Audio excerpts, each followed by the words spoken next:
이제 금융사 징계 수위도 좀 언급을 주셨으니까 보상 정도는 어느 정도라고 볼 수 있을까요? 이번에 분쟁 조정이요? 네.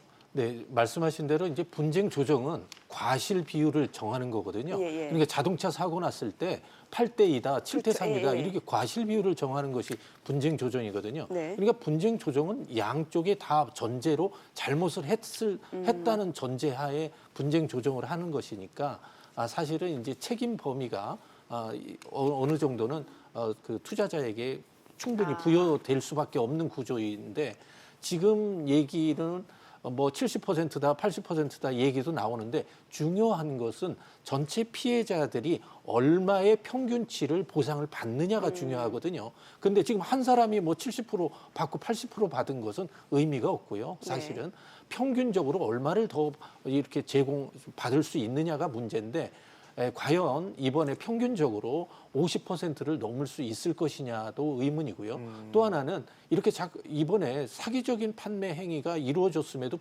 분명한데도 불구하고 일부의 경우에는 그런 거에 대해서는 전혀 언급지 않고 무조건 과실 비율로 따져보겠다라고 하는 데서 향후에 분쟁 조정이 이루어진다 하더라도 분쟁의 소지는 계속적으로 남아있을 수밖에 없지 않느냐 하는 거죠. 네. 사실 이번 DLF 사태가 발생하고 피해가 확인이 되면서 문제가 됐던 게 이제 이상 징후를 알면서도 금융감독이 감독을 제대로 하지 않았다라는 부분인데 이 부분에 대한 뭐 책임이라든지 그다음에 뭐 대책은 그렇게 선명해 보이지 않습니다. 이번 대책 자체가. 어저께 발표된 대책에서 쏙 빠져 있는 거죠. 그러니까요. 네, 실제적으로 저는 금융위원회가 5억에서 1억으로 낮춘 것들이 사모펀드 활성화법 2015년도에 시작되었다고 보는 것들이고요.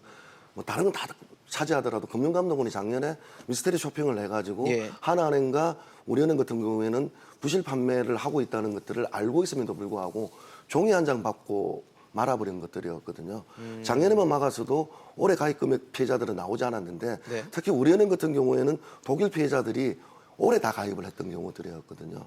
네, 그런 것들이 있기 때문에 자기 잘못에 대한 자기 채찍은 지금 못 가고 있기 때문에 좀 뭐 총리실이라든가 청와대에서 이건 좀 다뤄 봐야 된다 이렇게 보고 있습니다. 왜냐하면 자기 잘못에 대한 반성조차 없었기 때문에 피해자들이 좀 분노하고 있는 거죠. 그러게요. 다른데 뭐 제어하고 지적하고 문제 삼기보다는 자기 반성부터 하고 가야 되는 거 아닌가라는 생각도 좀 들거든요. 그렇습니다. 이번에 이런 DLF라든지 이러한 그 펀드 사태, 사모펀드 사태 이런 것은 사실은 제도의 그 허점 때문에 제도의 미비 때문에 이루어진 부분이 많은 것이거든요.